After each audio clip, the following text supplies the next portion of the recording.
O tema da minha mensagem é interessados. Eu vou mostrar a vocês hoje algumas pessoas que procuraram ou tiveram um encontro com Jesus. Vou mostrar a vocês o que fez com que essas pessoas o buscassem ou tivessem um encontro com Ele. E mais do que isso, nós vamos ver como a história de cada um terminou. Minha proposta hoje é fazer com que você nunca tente colocar Deus numa caixa. Todas as vezes que você tentar criar um padrão único para Deus se encontrar com pessoas, ou tentar estabelecer uma única forma dele agir, o que você está tentando fazer para Deus é uma caixa, um ambiente onde você o limite, onde ele precisa fazer e só fará segundo o modelo que você aprendeu, aquilo que você conseguiu acessar, e é muito maior do que isso. Então preste atenção, vai ser rapidinho, eu vou ler bastante, mas vou falar pouco, vou mostrar o texto duas vezes. Primeiro eu só quero mostrar a vocês, aqueles que se interessaram, ou que precisavam ter um encontro com Jesus. Coloca para mim primeiro, João capítulo 3, verso 1. João 3:1, hoje eu vou precisar bastante aí, tá bom? Havia entre os fariseus um homem chamado Nicodemos, um dos principais dos judeus. Este, de noite, foi até Jesus e lhe disse: preste atenção, olha para mim. O primeiro interessado a encontrar-se com Jesus foi Nicodemos. Eu quero começar usando o exemplo dele. Lembra, ele era um dos principais da sinagoga, ele era um mestre, certo? E ele então vai procurar Jesus. Ele é o primeiro interessado a ter um encontro com Jesus. O que ele é? Ele é um mestre entre os judeus. O próprio Jesus chama assim. O segundo interessado a ter um encontro com Jesus está em Lucas 18:18. Lucas, certo homem de destaque perguntou a Jesus: bom mestre, que farei para herdar a vida eterna? Essa é a história do jovem rico, um menino ou um rapaz, um moço, um jovem, que procura Jesus. Ele está interessado em ter um encontro com Jesus, indagar Jesus a respeito de algumas coisas. Esse é o segundo interessado que eu quero apresentar a você. Primeiro lhe apresentei um mestre, Nicodemos. Agora eu te apresento um jovem rico que procura Jesus, interessado em obter dele algumas informações. Lucas capítulo 23, verso 42, é o terceiro interessado. Lucas 23, 42.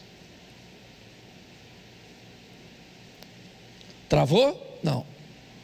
E acrescentou: Jesus, lembre-se de mim quando você vier no seu reino.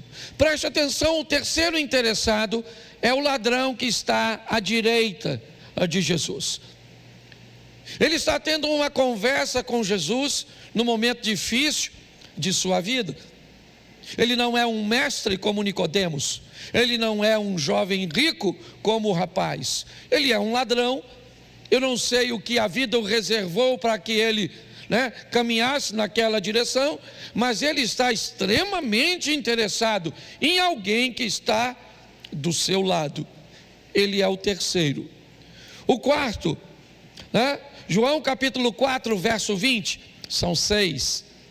João 4, 20. Nossos pais adoravam neste monte, mas vocês dizem que é em Jerusalém o lugar que se deve adorar. Nós temos agora uma mulher que aparentemente inicia essa história de uma forma desinteressada. Ela não está nem muito interessada na abordagem de Jesus. Mas quando Jesus começa a conversar com ela, ela se sente atraída pela mensagem. E nessa mensagem, ela começa a falar de seu ambiente de criação, de seu modelo mental, no que ela foi instruída, no que ela acredita, no que ela aprendeu de seus pais. A conversa se torna extremamente interessante. Essa é o quarto exemplo. O quinto interessado é Lucas 17:12. Lucas 17:12. Ao entrar numa aldeia, saiu ao encontro 10 leprosos. Agora é um ambiente coletivo. 10 leprosos, eles estão unidos, certo? Pela doença que carregam. Estão estabelecendo um relacionamento de afinidade, já que não podem manter um relacionamento com outras pessoas, por serem considerados impuros, trazendo em si uma doença contagiosa. Eles montam um grupo, onde estão unidos por afinidades. Qual é a afinidade que eles têm? A doença, a lepra. Isso os aproximam, já que não tem como se relacionar com outras pessoas. E juntos, os 10 resolvem buscar Jesus. Estão interessados em alguma coisa. O que eles querem de Jesus, nós já vamos ver. Lucas capítulo 19, verso 3. 19:3. Procurava ver quem era Jesus, mas não podia, por causa da multidão, por ser ele de pequena estatura. Esse também é um homem rico, chamado Zaqueu, cobrador de impostos, morador, certo, da cidade de Jericó. Ele está interessado em ver Jesus. Ele procurava ver quem era Jesus, mas não podia. Bom, vamos dar uma olhadinha nisso e vamos tentar entender por que essas 6 pessoas procuraram Jesus. Vamos ver que o propósito da procura é diferente. Vamos ver que o que eles vão receber deste encontro, certo? É algo bem interessante, mas o resultado final desses encontros, eles são bem diferentes. Se você observar com cuidado, o motivo pelo qual Nicodemos procura Jesus, você vai encontrar confusão na mente desse mestre. Ele é um mestre entre os judeus, que começa a ficar confuso entre o que as pessoas estão dizendo para ele e entre o que ele está vendo em Jesus. As pessoas estão dizendo que Jesus é um falso profeta. As pessoas estão dizendo que Jesus utiliza a autoridade do inferno para ter aquele poder. Nicodemos conhece muito bem o Velho Testamento, as Escrituras, e ele começa a ficar confuso, e é essa confusão que faz com que Nicodemos procure Jesus. Se você olhar, ele está muito confuso durante o diálogo. Jesus começa a usar, uma forma de conversar com ele que ele não consegue entender. Quando você olha Lucas 18, você vai ver que, ao contrário de Nicodemos, o jovem rico carrega uma certeza. Na mente do jovem rico não há uma confusão. Apesar dele fazer uma pergunta, que hei de fazer para herdar a vida eterna, ele sabe que no ambiente cujo qual ele está inserido e foi treinado, a obediência é praticamente a meritocracia para ser salvo. A obediência é regada com o sacrifício. Talvez por isso ele aborde Jesus, chamando Jesus de bom. E Jesus, entendendo que esse adjetivo não refere-se a ele, mas ao próprio jovem, Jesus diz: por que me chamas bom? Bom não há ninguém, a não ser Deus. O jovem carrega consigo a certeza de um modelo que mudou, mas ele ainda não consegue entender. Também há nele um pouco de confusão. Ele não consegue entender direito, e é isso que faz com que ele procure Jesus, a ausência de uma clareza num assunto que ele trata com tanta reverência, que é a vida eterna.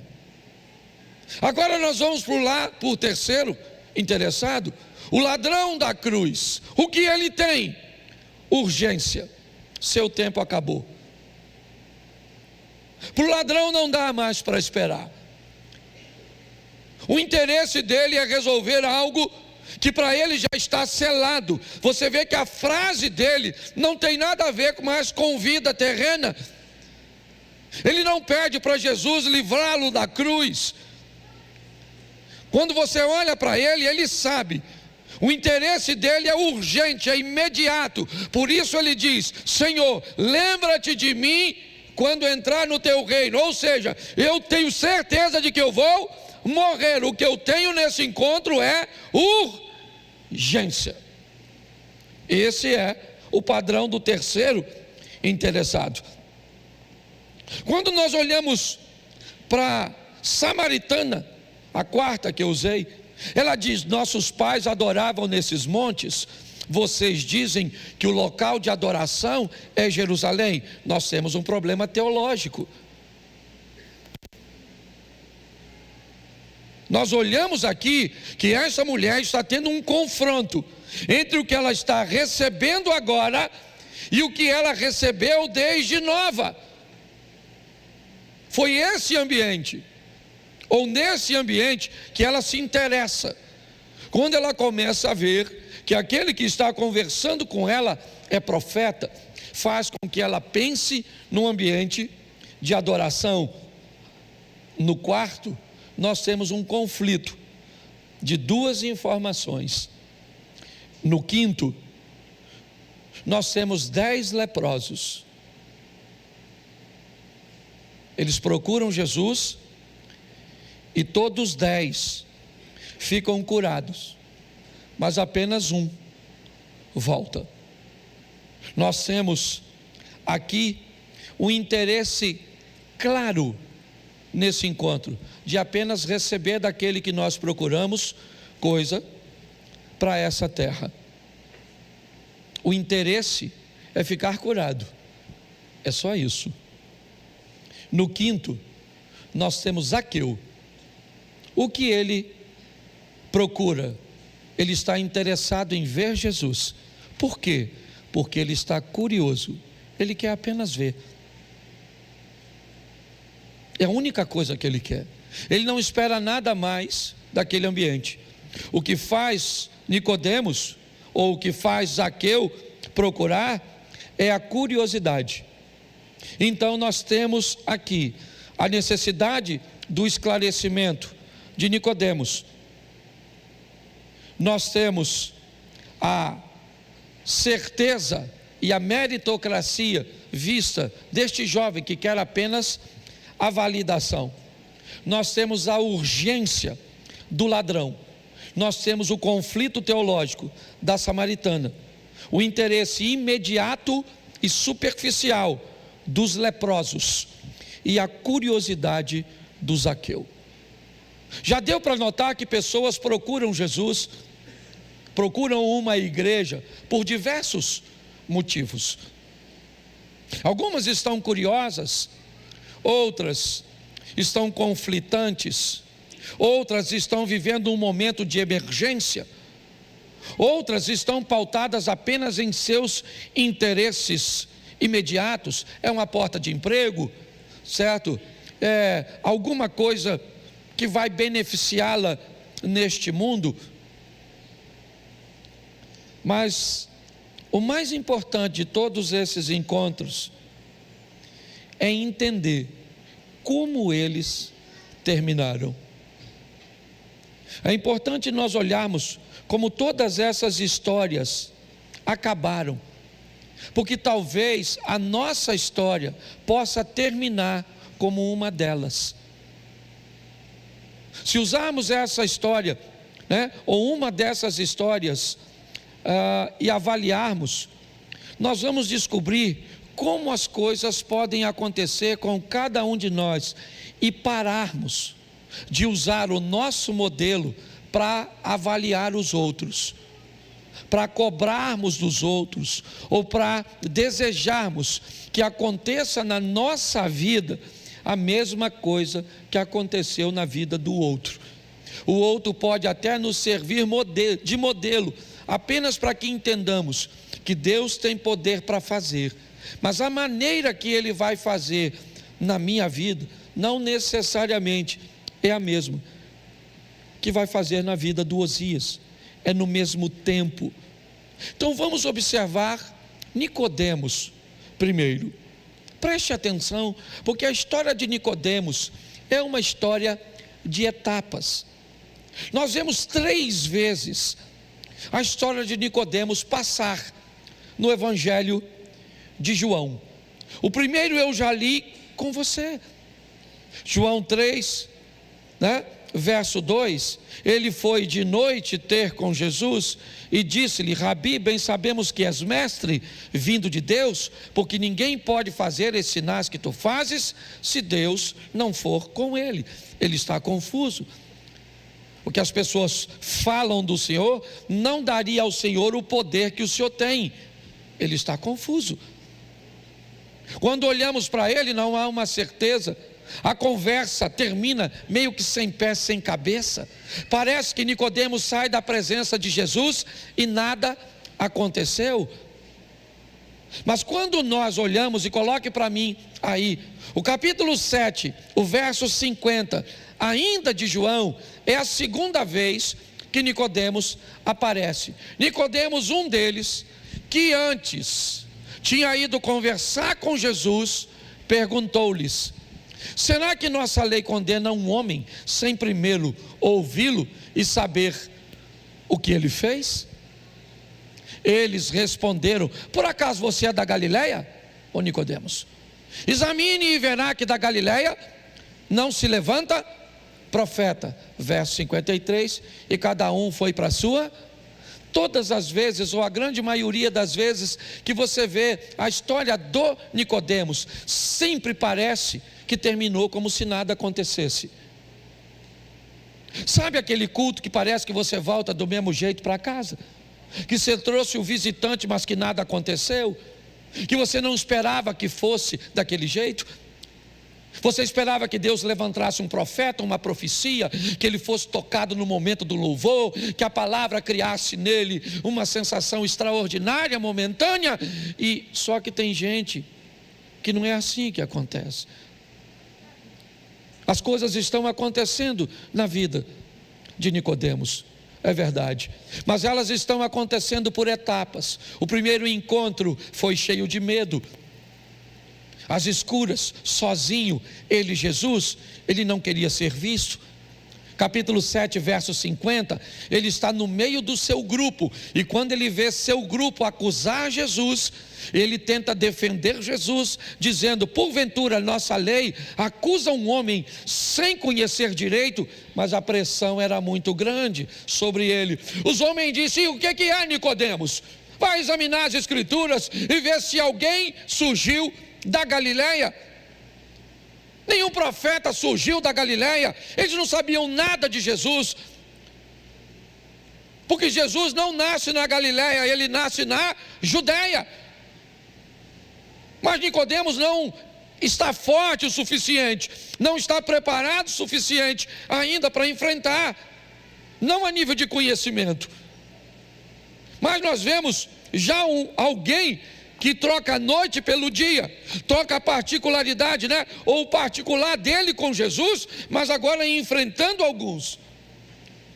Mas no capítulo 19 ainda de João, verso 39, coloca para mim, nós vamos encontrar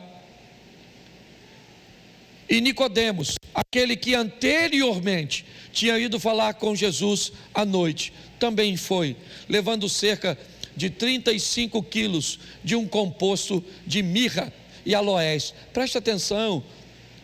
Nicodemos, ele vai acompanhar José de Arimateia. É a terceira aparição. Agora ele vai criar um sério problema para si. Ele vai reverenciar Jesus.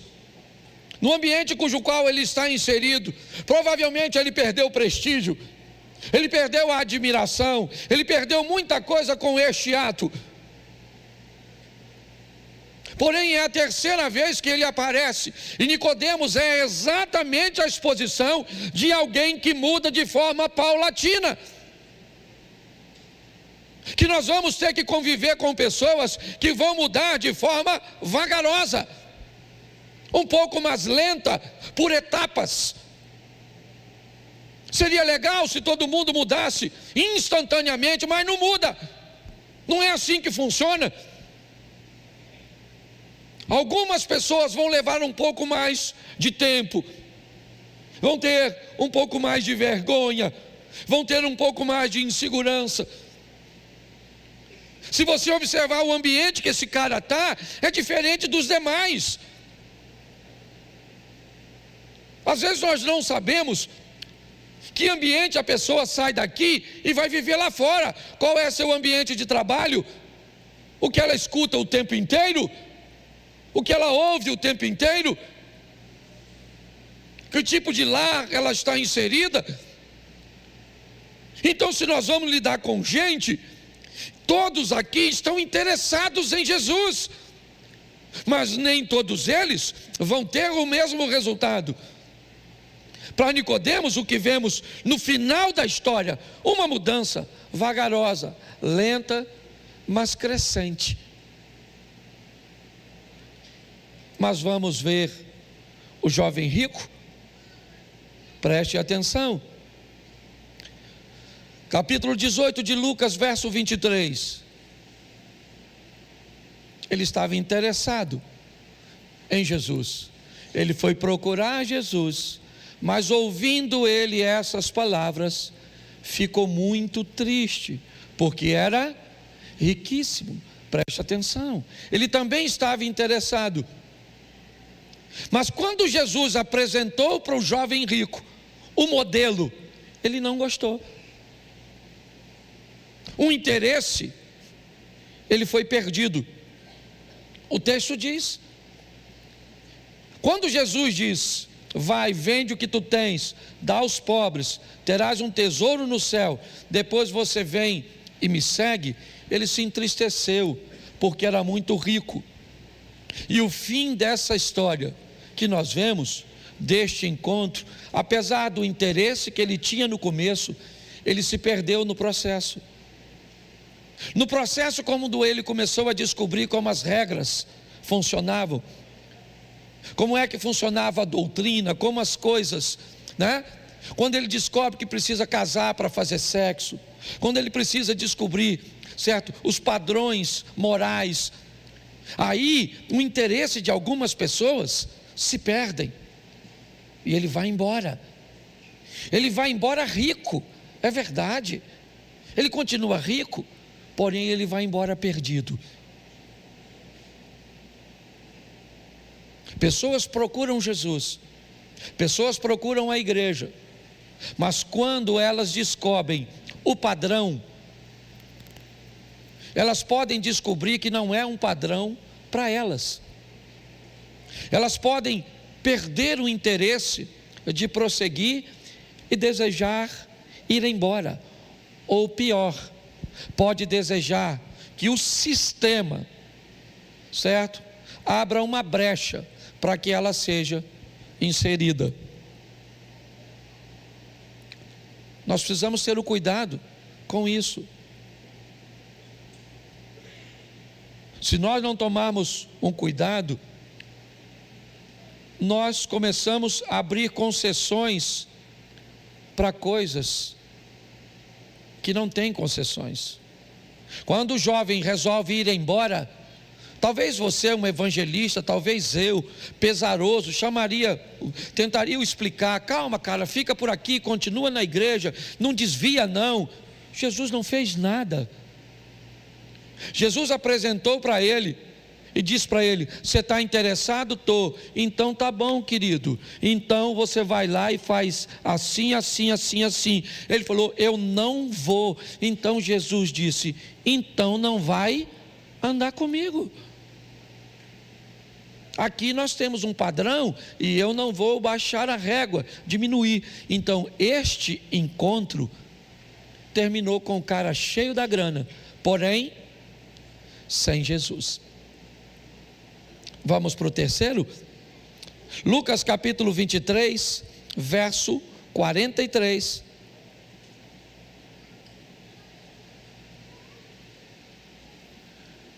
Jesus lhe respondeu: em verdade lhe digo que hoje você estarás comigo no... Tem gente que só vai receber Jesus e morrer. No leito de morte vai morrer e acabou. Está aí um modelo. Ele sabia que não tinha mais oportunidade para ele. Ele foi lá e falou com Jesus: lembra de mim quando entrares no teu reino? Jesus disse: em verdade lhe digo que hoje. Está aqui um modelo importantíssimo.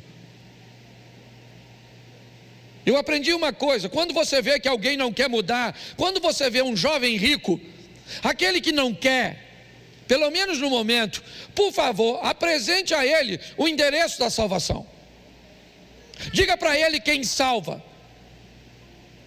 E sua oração, já que não funcionou para que ele mudasse, porque tem o livre-arbítrio dele, que tal você passar a orar para que Deus dê a ele uma morte lenta, para que ele consiga encontrar um endereço?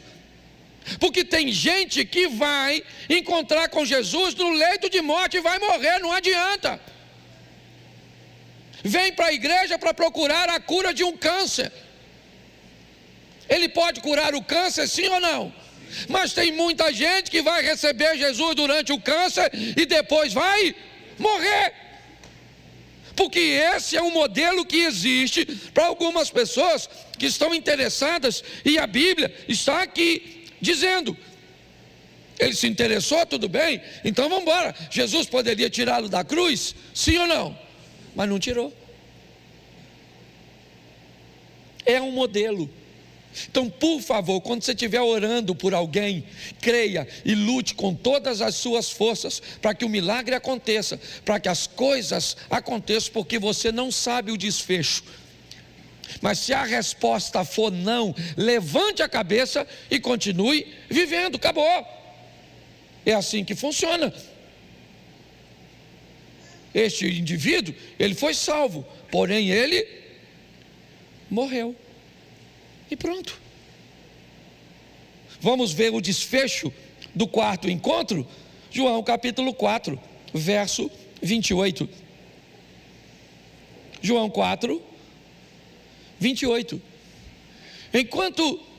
Quanto a mulher deixou o seu cântaro, foi à cidade e disse ao povo, disse o quê? Venham comigo e vejam um homem que me disse tudo o que eu já fiz. Não seria ele por acaso o Cristo? Preste atenção. Eu gosto dessa história porque ele é um encontro onde Jesus vai mostrar para esta mulher quem ela é. Vai fazer ela dar uma olhada na sua realidade. Ela olha para si mesmo. Jesus expõe ela, não no meio de todos, é uma conversa em particular, mas ela é alguém que o final dessa história vai precisar encarar a sua realidade, olhar para si mesmo e dizer: esse estilo não é mais para mim. O encontro desta mulher é um encontro que faz com que uma transformada siga transformando. Esse é o desfecho. Ela sai dali deixando o cântaro para trás. Corre à cidade e diz aos homens: venham ver um homem que me disse tudo quanto eu tenho feito. Eu estou achando que este homem é o Messias. Quando essa mulher entra nesse conflito teológico, meus pais me ensinaram que era desse jeito, e agora eu estou tendo um encontro com o Senhor, e o Senhor está me dizendo que é desse jeito.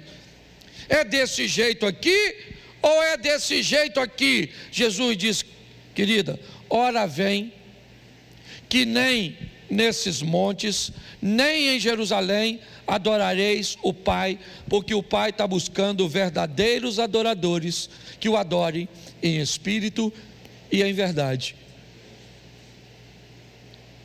Quando você começa a olhar isso, você vê o que essa transformação faz nela.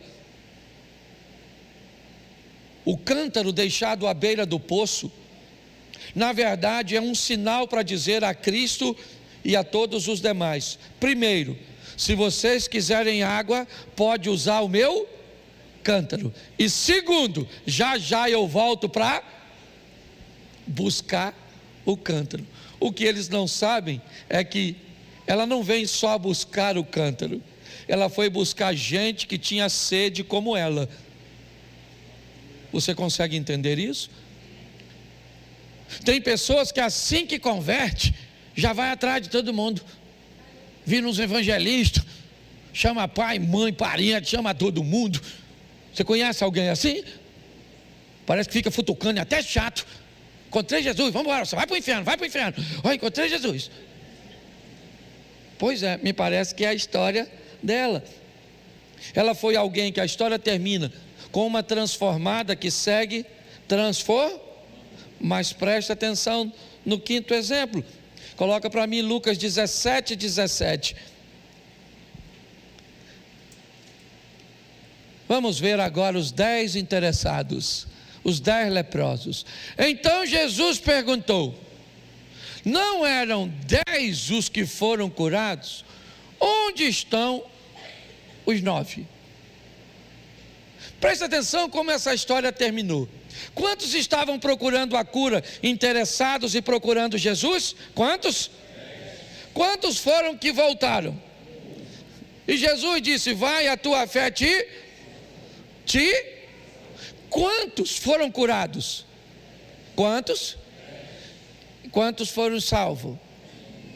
1. Pastor, o que você está querendo dizer? Estou querendo dizer que tem gente que vem para a igreja só para receber, interessado nas bênçãos. Qual que eu vou ganhar? Entendeu? Porta de emprego, carro novo, marido transformado, filho no caminho. E depois desce as escadas e vai para o inferno. Curado. Sim, o diabo quer pessoas com saúde no inferno para aguentar a pressão, deve ser. Preste atenção, tem muita gente para a igreja, e nós como pastores, obreiros, a gente precisa saber quem eles são, porque tem uma turma que perturba. Só está afim mesmo, só está afim. Tem gente que vem, recebe, vem, faz a campanha, fica curado e vai, nunca mais volta, até ficar doente de novo. Aí vem de novo, porque Jesus para ele é um utilitário. Então Jesus falou para não sei se perguntou o leproso ou os discípulos, que eu acho que ele perguntou os discípulos. E aí, rapaziada, quantos foram? Não foram 10? Cadê os 9? Só esse cara voltou? Então, meu filho, além de curado, você vai ser salvo, porque tem algo mais importante que as coisas materiais. Então aprenda isso. E as estatísticas são sempre muito baixas. 10%. Não é isso? Não é isso? 10% de 10, quanto é? Quanto? Vamos lá, gente, matemática. Onde aí a cabeça? Vamos lá. Quanto? Isso. O que indica que o número costuma ser pequeno. Certo? Mas dá uma olhada no 6. Lucas 19, 9.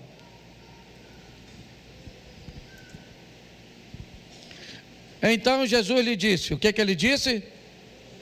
Hoje houve salvação nesta, pois também este é o Zaqueu. Ele procurou Jesus porque estava o quê? Você lembra? Ele estava o quê? Ele só queria dar uma a olhar, mas ele teve um encontro com Jesus, sim ou não? Sim. E agora Jesus está na casa dele. Ele era rico? Sim ou não? Ele era rico? Continuou rico? E foi salvo? O jovem continuou rico? Mas foi salvo? O Zaqueu continuou rico? E foi salvo? Isso, eu estou dando a informação daquele momento. Se o jovem encontrou lá na frente, eu não tenho base para falar disso. Só estou te mostrando aqui motivos cujos quais a necessidade de esclarecimento do Nicodemos, a confirmação e a meritocracia de achar. Eu estou cansado de andar na rua e ver gente me dizendo: ô pastor, peraí, pô, eu ando na linha, ando direitinho, não precisa estar na igreja. Aliás, na igreja tem gente muito pior do que eu. Já viu alguém falar assim? Eu acho interessante como é que as pessoas pegam por parâmetro. Só os crentes ruins. Só pode ser o Satanás. Ninguém fala assim: eu não estou na igreja porque eu não consigo ser igual fulano, que é gente boa, paga todo mundo, vai para o céu, está do lado dele, me constrange. Ninguém fala isso. O que eles escolhem? Os cabritos do rebanho. Pastor, vou falar uma coisa para o senhor não conhece quem está lá não, tá?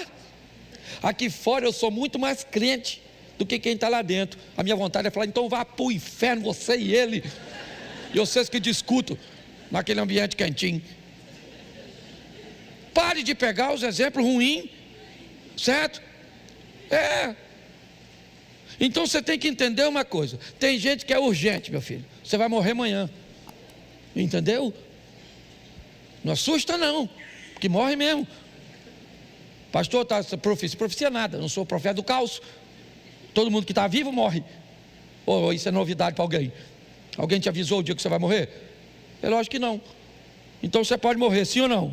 Então tem urgência. Louco, ainda hoje te pedirão a tua alma. O que você tem preparado? Todos nós estamos numa fila invisível da morte, onde ninguém sabe o número de sua senha. Alguém hoje grita lá em cima: 3.417, era tu. Aí amanhã chega a notícia: nossa, o Zia morreu.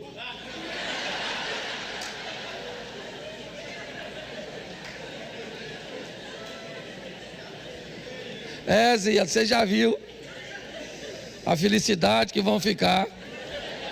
Não, meu irmão, eu posso brincar desse jeito, tá certo? Você pode procurar por conflito teológico, tá certo? Seu interesse pode ser imediato e superficial, pode ser por curiosidade,